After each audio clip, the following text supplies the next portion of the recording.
बिस्मिल्लाहिर्रहमानिर्रहीम इय्याका नअब्दु व इय्याका नस्तईन। अस्सलाम वालेकुम टू ऑल। तो भाई हमारी आज के डिस्कशन के अंदर हम ऑस्मो रेगुलेशन इन एनिमल्स के ऊपर डिस्कस करने लगे हैं। आपको पता है कि जो हमारे पास एनिमल होते हैं वो दो किस्मों की हैबिटेट रखते हैं। भाई एक वो जो कि ज़मीन पे रहते हैं जिन्हें हम टेरेस्ट्रियल एनिमल्स कहते हैं, एक वो जो पानी में रहते हैं जिन्हें हम एक्वाटिक एनिमल्स कहते हैं। तो हम अपनी आज की डिस्कशन के अंदर जो टेरेस्ट्रियल एनिमल्स होते हैं उनके अंदर देखते हैं कि ऑस्मो रेगुलेशन यानी सोल्यूट एंड सॉल्वेंट का जो बैलेंस है वो किस तरह से मेंटेन होता है।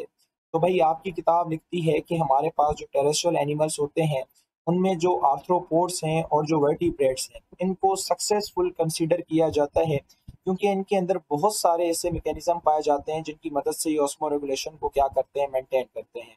उनमें से कुछ ऐसे मैकेनिज्म हैं जो आप लोगों की किताब के अंदर डिस्कस किए गए हैं। जो सबसे पहला है वो है वाटर प्रूफ एक्सटर्नल कवरिंग, और जो सेकंड है वो है storing and excretion of the solid waste, और जो थर्ड है वो है यूज ऑफ मेटाबॉलिक वाटर, और जो लास्ट वन है वो है हमारे पास स्टोरिंग द वेस्ट। हम एक एक को पढ़ते हैं और देखते हैं कि ये किस तरह से उसमो रेगुलेशन के अंदर हमारी क्या कर रहे हैं, मदद कर रहे हैं। तो भाई सबसे पहला जो हमारे पास है वो है वाटर प्रूफ एक्सटर्नल कवरिंग।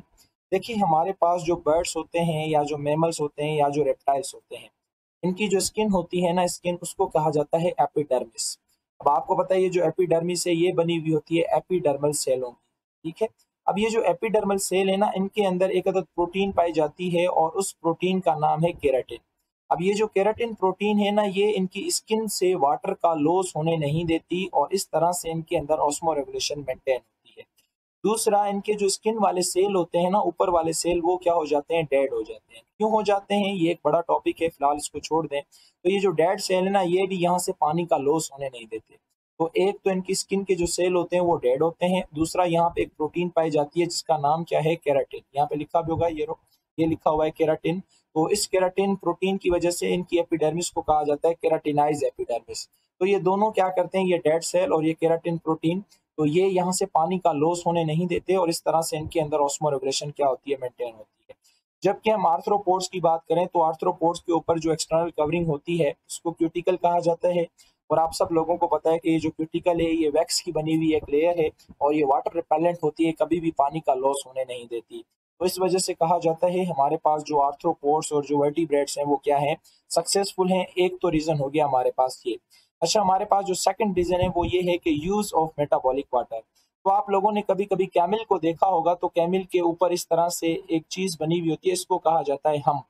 अच्छा, इस हम्प के अंदर बच्चे समझते हैं कि शायद पानी होता है, तो इसके अंदर बेटा पानी नहीं होता, इसके अंदर क्या होता है, फैट होता है।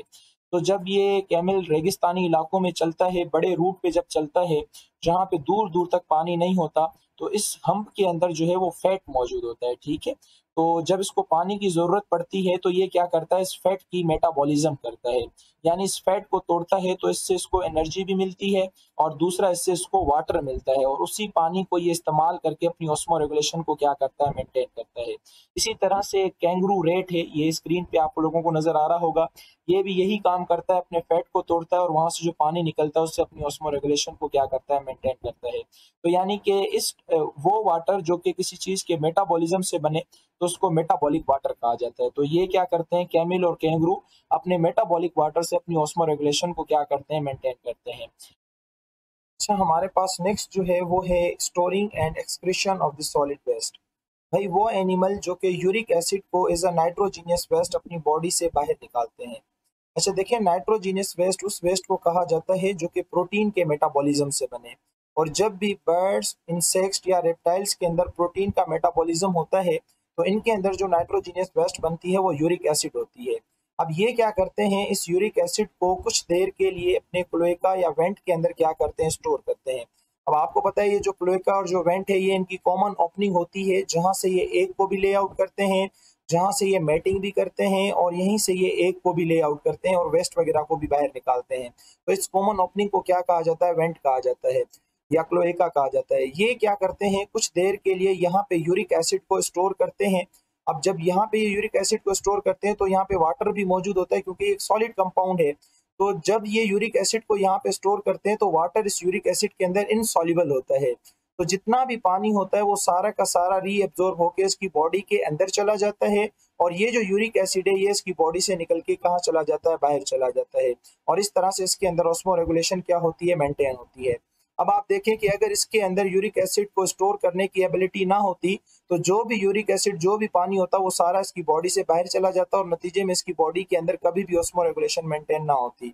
तो ये एक अच्छा इनका कैरेक्टर है कि ये नाइट्रोजीनियस वेस्ट को अपने क्लोएका या वेंट के अंदर क्या करते हैं, स्टोर करते हैं, ताकि यहाँ पे जितना भी पानी है, क्योंकि ये एक सॉलिड कंपाउंड है तो यहाँ पे पानी जरूर होगा, तो जितना भी पानी होता है वो सारा का सारा रीअब्सॉर्ब हो जाता है और ये जो यूरिक एसिड है ये इसको बॉडी से निकाल के बाहर फेंक देते हैं और इस तरह से इनके अंदर क्या मेंटेन होती है, ऑस्मोरेगुलेशन।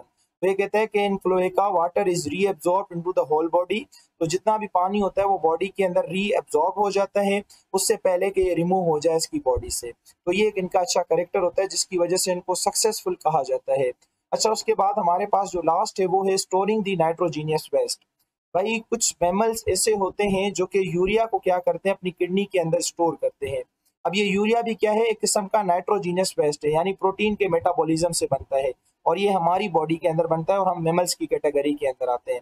तो हम क्या करते हैं, यूरिया को अपनी किडनी के अंदर क्या करते हैं, स्टोर करते हैं।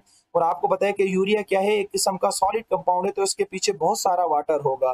तो जितनी देर के लिए यूरिया को हम स्टोर करते हैं तो उतनी देर तक जितना भी पानी होता है वो हमारी बॉडी में क्या हो रहा होता है, रीअब्सॉर्ब हो रहा होता है और इस तरह से हमारे अंदर क्या मेंटेन होती है, ऑस्मोरेगुलेशन। मुझे उम्मीद है कि आपको ऑस्मोरेगुलेशन इन टेरेस्ट्रियल एनिमल समझ आ गया होगा। इंशाल्लाह हम अपनी नेक्स्ट क्लास के अंदर ऑस्मोरेगुलेशन इन एक्वाटिक एनिमल्स के ऊपर डिस्कस करेंगे। तब तक के लिए अल्लाह हाफिज़, अपना बहुत सारा ख्याल रखिए।